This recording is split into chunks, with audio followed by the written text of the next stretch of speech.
निर्जला एकादशी का व्रत भूल से भी नहीं करें।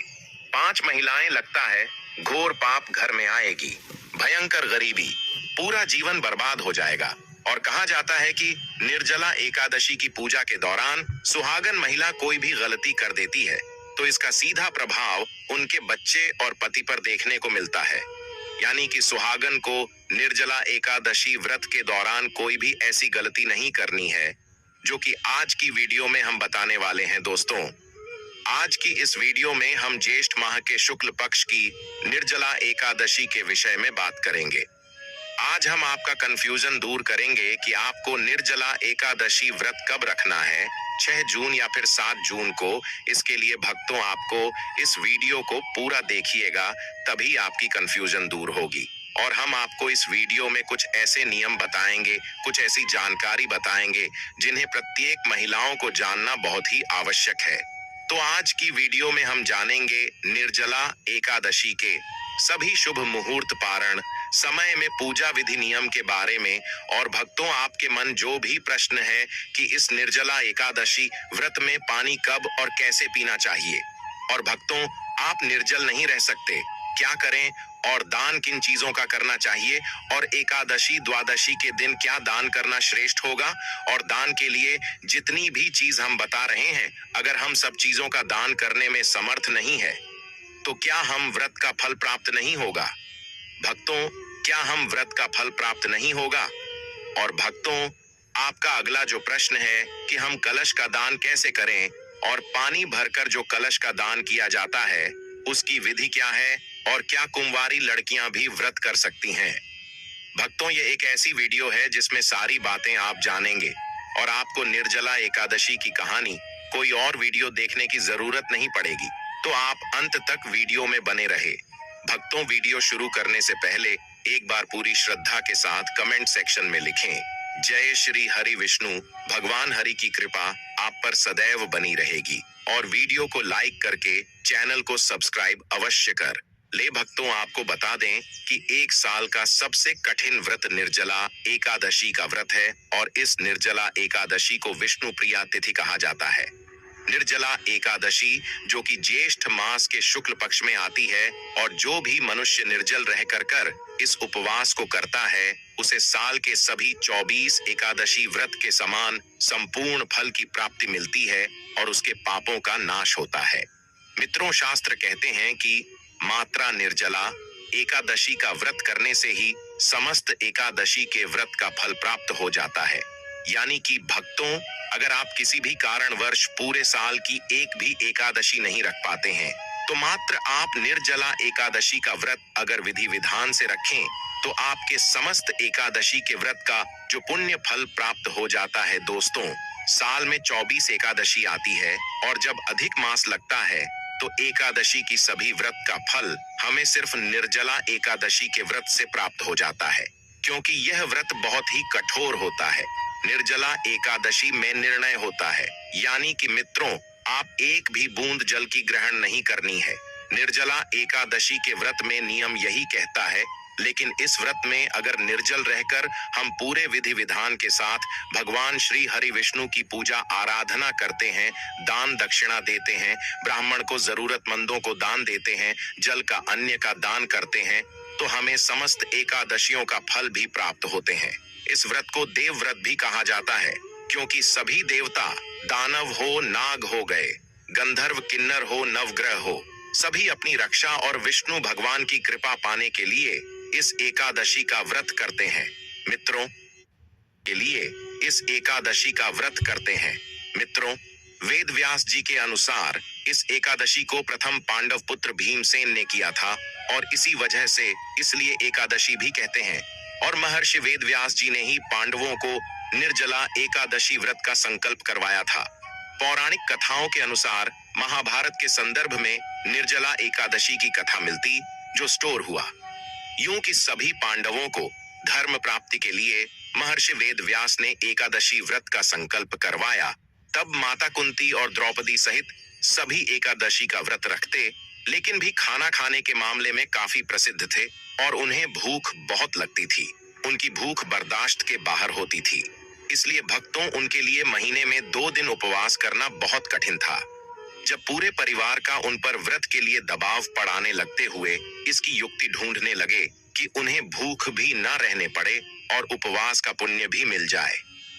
अपने उधर पर आई इस विपत्ति का समाधान भी उन्होंने महर्षि वेदव्यास एस हिट तो भी पूछने लगे हैं। पितामह, मेरे परिवार के सभी सदस्य एकादशी का उपवास रखते हैं और मुझ पर भी दबाव बनाते हैं। मैं धर्म, कर्म, पूजा पाठ, दान आदि कर सकता हूँ, लेकिन उपवास रखना मेरे लिए मुमकिन नहीं है, क्योंकि मेरे पेट के अंदर ब्रिक नामक झट रागनी है, जिसे शांत करने के लिए मुझे अत्यधिक भोजन की आवश्यकता होती है। तो क्या अपनी उसे भूख के कारण मैं एकादशी जैसे पुण्य व्रत से वंचित रह जाऊंगा? तब मित्रों, पितामह ने भी की समस्या का निदान करते और उनका मनोबल बढ़ाते हुए कहा कि भी आप ज्येष्ठ मास की शुक्ल पक्ष की निर्जला नाम की एक ही एकादशी का व्रत करो और तुम्हें वर्ष की समस्त एकादशियों का फल प्राप्त होगा और तुम इस लोक में सुख, यश और प्राप्त कर मोक्ष लाभ प्राप्त करोगे। और उन्होंने कहा कि उपवास की पुण्य के बारे में स्वयं भगवान श्री कृष्ण ने मुझे बताया है। तुम ज्येष्ठ मास के शुक्ल पक्ष की एकादशी का उपवास करो और भगवान श्री हरि की पूजा करना। इस प्रकार तुम्हें केवल एक दिन के निर्जला एकादशी का उपवास से ही साल भर के उपवास हो जितना पुण्य मिलेगा। इसीलिए मित्रों, वर्ष भर की एकादशियों का पुण्य लाभ देने वाली एकादशी होने वाली है। इससे पहले भक्तों, पहले जान लेते हैं निर्जला एकादशी के शुभ मुहूर्त और पारण समय के बारे में। फिर आपके सारे प्रश्नों के जवाब हम आज के वीडियो में देंगे। बहुत ही ज्यादा महत्वपूर्ण वीडियो है, पूरा जरूर देखिएगा।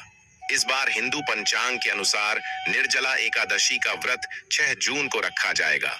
एकादशी तिथि 6 जून को रात 2:15 पर शुरू होगी और यह 7 जून को सुबह 4:45 पर खत्म होगी। इस प्रकार उदय अतिथि के नियम अनुसार निर्जला एकादशी व्रत 6 जून को रखा जाएगा। निर्जला एकादशी व्रत का पारण 7 जून को किया जाएगा। इस दिन व्रत रहकर विधि विधान से पूजा करने से आपको भगवान विष्णु की विशेष कृपा प्राप्त होती है। मित्रों, इस दिन सर्वार्थ सिद्धि योग का निर्माण भी हो रहा है। सर्वार्थ सिद्धि योग का समय सुबह 5:24 से सुबह 6 बजे तक रहेगा। द्वादशी तिथि प्रारंभ 7 जून की सुबह 6:26 से और समाप्त होगी। 8 जून की सुबह 7:28 पर द्वादशी तिथि समट हो जाएगी। इसलिए तिथि समाप्त होने से पहले आपको उपवास खोलें। व्रत खोलने से पहले जातक को भगवान विष्णु की आराधना करनी चाहिए और इस दौरान उन नमो भगवते वासुदेवाय मंत्र का जाप करना भी महत्वपूर्ण माना गया है। इसके बाद भगवान के समक्ष हाथ जोड़कर व्रत के दौरान हुई भूल चूक के लिए माफी मांगे। द्वादशी तिथि के दिन व्रत खोलने के बाद भोजन में चावल आवश्यक होने चाहिए। चावल ग्रहण करने के बाद ही अन्य चीज खानी चाहिए। यह व्रत चावल ग्रहण करने के बाद ही खुलता है। संभावना हो तो आप जल से तुलसीदास से ही फल से व्रत का पारण करें। मित्रों, बात करते हैं पहले प्रश्न के बारे में, क्या निर्जला एकादशी का व्रत कुमारी लड़कियों कर सकती है? तो देखिए, सनातन धर्म में हमारे शास्त्र कहते हैं कि अगर आपकी उम्र 8 वर्ष से अधिक है तो आप सभी व्रत कर सकते हैं और एकादशी के व्रत का भी पालन कर सकते हैं। एकादशी का व्रत माना गया है सभी प्रकार के पापों से, देशों से मुक्ति का और श्री हरि विष्णु की कृपा दिलाने वाला यह बहुत ही महत्वपूर्ण व्रत है। इस व्रत को कोई भी धारण कर सकता है। पुरुष, स्त्री, कुमारी, लड़की हो या विवाहित हो, कोई भी इस व्रत को कर सकता है और इसका फल उसे अवश्य प्राप्त होता है। बच्चे भी कर सकते हैं, बड़े भी कर सकते हैं, बुजुर्ग भी कर सकते हैं। अगर आप समर्थमन हैं, अगर आप शरीर में आपकी क्षमता है व्रत रखने की, तो आप इस व्रत को रख सकते हैं। अगर आप व्रत निर्जल नहीं रह सकते हैं तो आप जल के साथ रह सकते हैं, जल नहीं ले सकते हैं तो फल के साथ रह सकते हैं।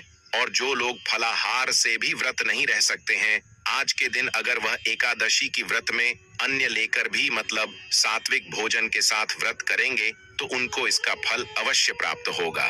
भक्तों, एकादशी का मृत शरीर में क्षमता है, उतना प्रयास व्रत को रखने का जरूर कीजिए।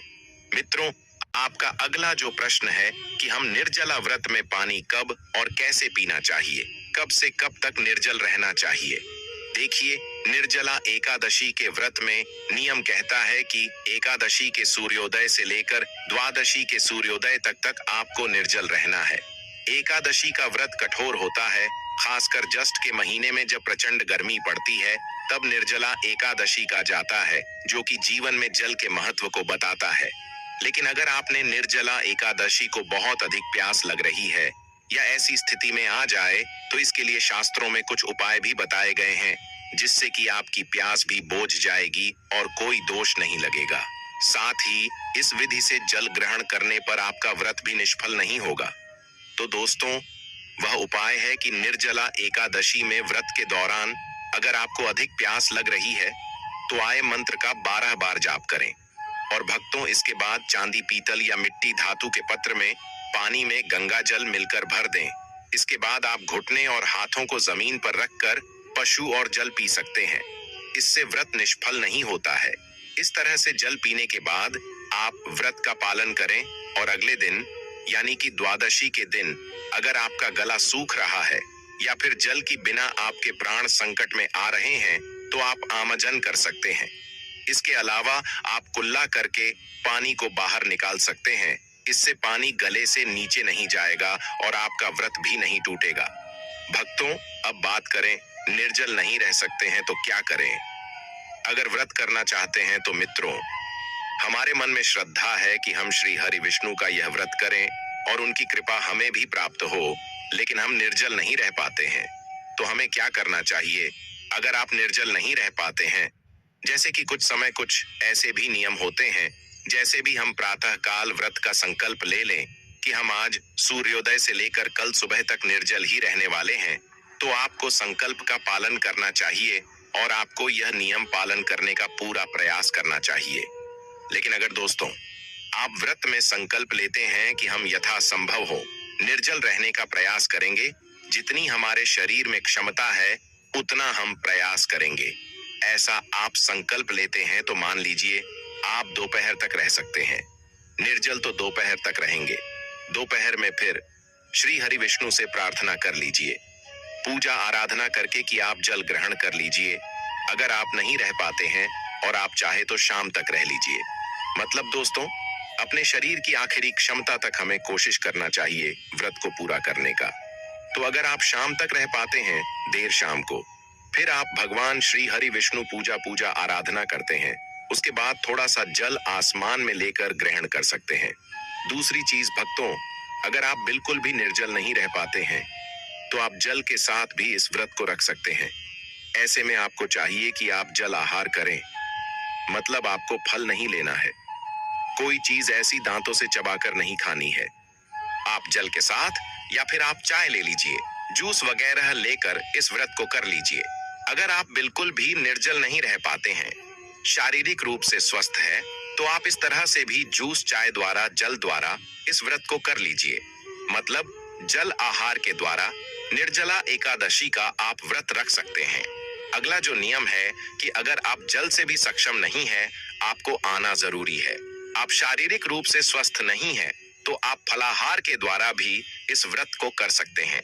फल के अलावा अगर आप बुजुर्ग हैं, आप चाहते हैं भगवान विष्णु का आशीर्वाद आपको मिले कुछ काम से कम, भगवान श्री हरि विष्णु की कृपा कुछ तो हमें प्राप्त हो, तो ऐसे में आपको चाहिए कि आप एक समय अन्न ग्रहण कर लीजिए, या फिर भक्तों, आप जो फलाहारी भोजन होते हैं, आप उसे ग्रहण करके भी व्रत के नियम का पालन कर सकते हैं।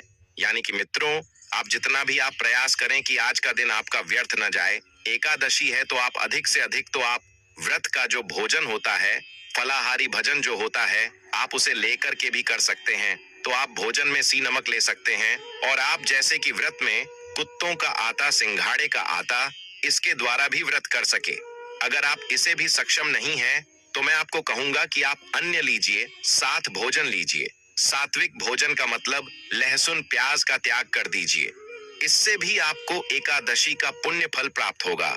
और इसके साथ आप व्रत की कथा सुनिए।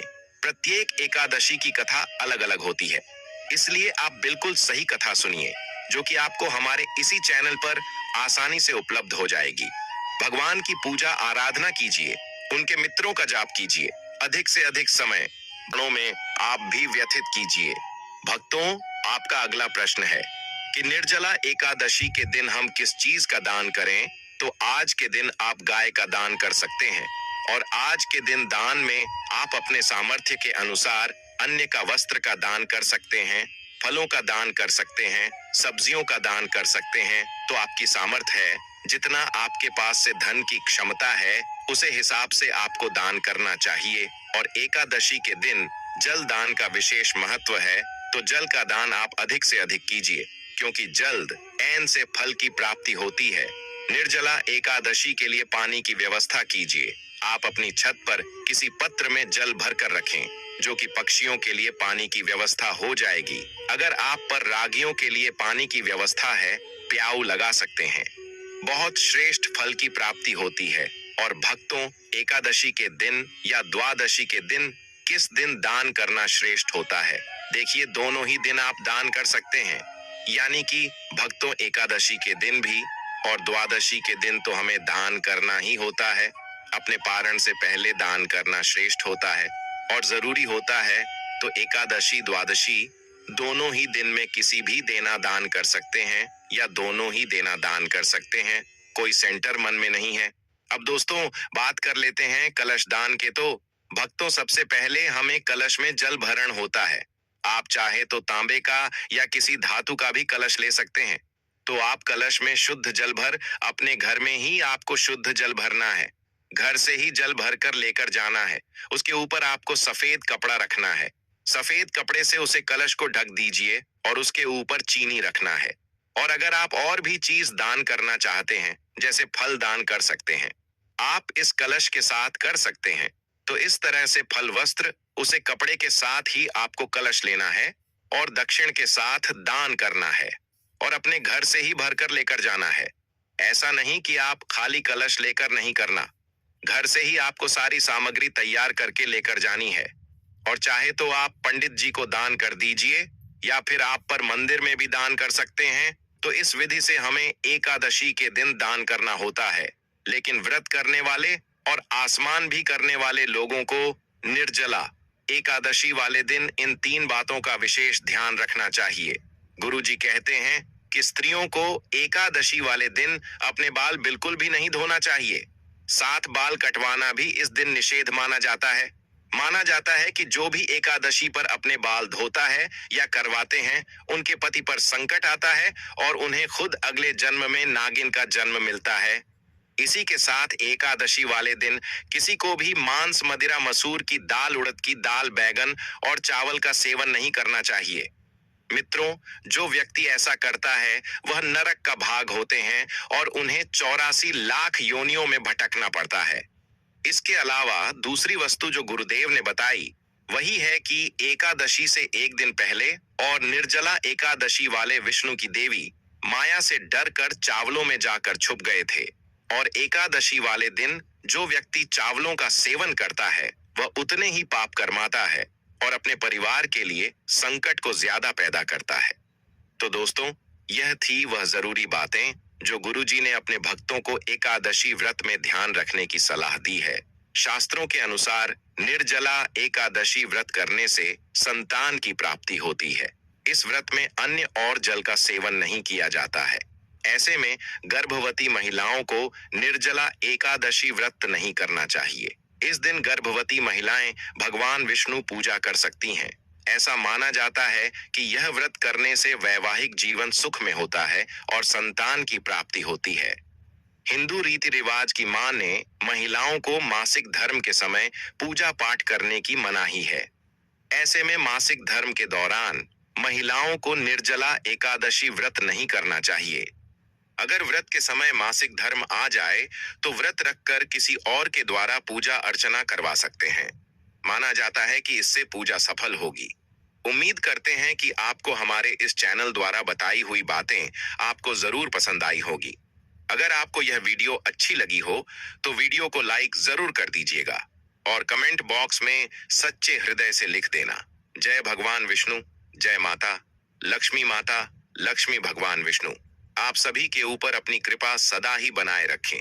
वक्त आपसे एक बात और कहना चाहेंगे कि अगर आप इस चैनल पर नए हो या पहली बार आप हमारी वीडियो को देख रहे हैं तो आप चैनल को सब्सक्राइब जरूर ही कर लेना, ताकि इसी प्रकार की और भी ज्ञानवर्धक जानकारी आपको हम सीधे नोटिफिकेशन के माध्यम से प्राप्त कर सकें। वीडियो के अंत तक बने रहने के लिए आप सभी भक्तों का धन्यवाद। मिलते हैं एक और नई वीडियो के साथ, तब तक के लिए नमस्कार।